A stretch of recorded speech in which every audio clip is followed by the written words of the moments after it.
IMF क्या चीज है, इंटरनेशनल मॉनेटरी फंड जो है वो क्या करता है? वो लोनिंग करता है, पूरी दुनिया में करता है, थर्ड वर्ल्ड में भी करता है। थर्ड वर्ल्ड में जाहिर है कि अंडर डेवलप कंट्रीज ज्यादा आती हैं, लेकिन किसी के यहाँ ऐसा रौला नहीं मचा होगा जैसा हमारे मुल्क में IMF का रौला मचा हुआ है कि जी IMF बेईमानी करा रहा है, IMF ने हमें बांध के रख दिया है, और IMF जो है वो हमें कहता है टैक्स बढ़ाओ। हाँ ऑफ कोर्स, क्यों नहीं बढ़ाओ, टैक्स लगाओ, लेकिन उन पे टैक्स लगाओ जो टैक्स नेट में आते हैं, जो कि नहीं है। बदकिस्मती से हमारे यहाँ 70% लोग तो स्ट्रेट अवे टैक्स नेट में नहीं है, वो जिन पर टैक्स बनता है।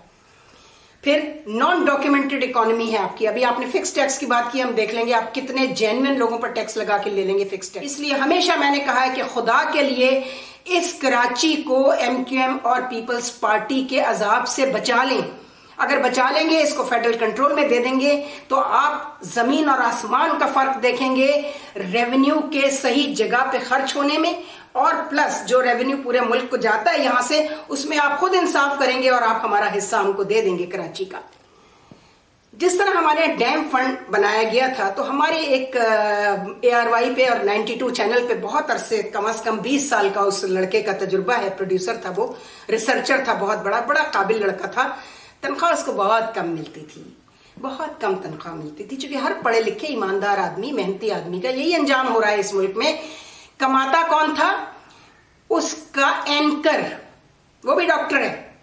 उन साहब ने 3 कमरों के अपार्टमेंट से फेडरल बी एरिया से छलांग मारी डिफेंस में, सिर्फ 3 साल के अंदर। तो उसने मुझे कहा कि देखिए ये बड़ा जो है ना वो हो सकता है, ये काम क्यों नहीं हो सकता, जैसे डैम फंड बना था, सबाहत अली नाम है उस बच्चे का। उसने कहा कि देखिए जिस तरह डैम फंड बना, इसी तरह हमारे ओवरसीज पाकिस्तानीज, मैं कह रही थी कि अगर वो 1,000 रुपए, मैंने उसको कहा अगर वो 1,000 रुपया भी भेज दें, $1,000 $1,000 उनके लिए कोई मसला नहीं है, वो भेज देंगे, तो हमारा ये जो डेफिसिट आ रहा है, ये जो हमारे स्टेट बैंक की ट्रेजरी को इस वक्त अरबों डॉलर चाहिए, तो वो आप यकीन कीजिए कि वो बचेगा और पैसा, तो वो पैसा आ जाए। तो उन्होंने कहा नहीं, दे तो वो देंगे, 1,000 नहीं, आप उनसे $10,000 भी कहें तो वो एक आदमी अफोर्ड कर सकता है, ओवरसीज पाकिस्तानी भेज देगा। उनका ट्रस्ट खत्म हो चुका है पाकिस्तान के इदारों पर से, हुकूमतों पर से। उन्हें पता है हम भेजेंगे, ये खा लेंगे। जैसे IMF का पैसा प्रोजेक्ट्स में के लिए लगाने के बजाय अपनी जेबों में डाल के घर चले जाते हैं, घर नहीं चले जाते, बाहर चले जाते हैं, बाहर जाके पैसा जमा कर देते हैं। इसी तरह ये पैसा भी खा लिया जाएगा, इस डर से वो नहीं दे रहे हैं। उसने कहा कि फिर ये कर सकते हैं कि अमेरिका में डायरेक्ट वहां पर फंड खोल दें, उसका नाम ही IMF फंड हो, और वहीं पर ओवरसीज पाकिस्तानी सारे वो पैसा बैंक से ट्रांसफर कर दें और वहीं से ले लें। मैंने कहा वो तो फिर उससे भी बड़ा जुल्म होगा, वो तो अमेरिका कभी होने नहीं देगा, US क्यों नहीं होने देगा।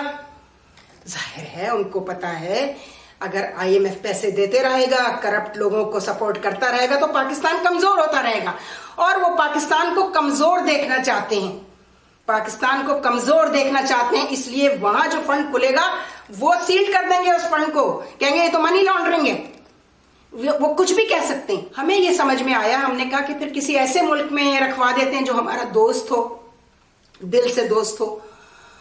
चाइना है, फिर एक मुस्लिम ममालिक है, मलेशिया है, ईरान है, हम उनके पास रखवा सकते हैं। ये IMF फंड के नाम से हम वहां जमा करें और वो IMF को ट्रांसफर करके हमारा कर्जा उतार दें।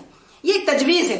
IMF हमारा दुश्मन नहीं है, लेकिन जो उसके अभी तो कुछ आका हैं ना, वो नहीं चाहते पाकिस्तान मजबूत हो, और किसी को कमजोर करने के लिए उसकी मईशत को तबाह कर दो, वही हो रहा है हमारे साथ। आप प्लीज कहीं से कोई ऐसे हमें सजेशन आ जाए जो हम, जहां तक हमारी रसाई है हम वहां पहुंचा सकें कि हमारी जान कर्जों से छूट जाए। थैंक यू, खुदा हाफिज।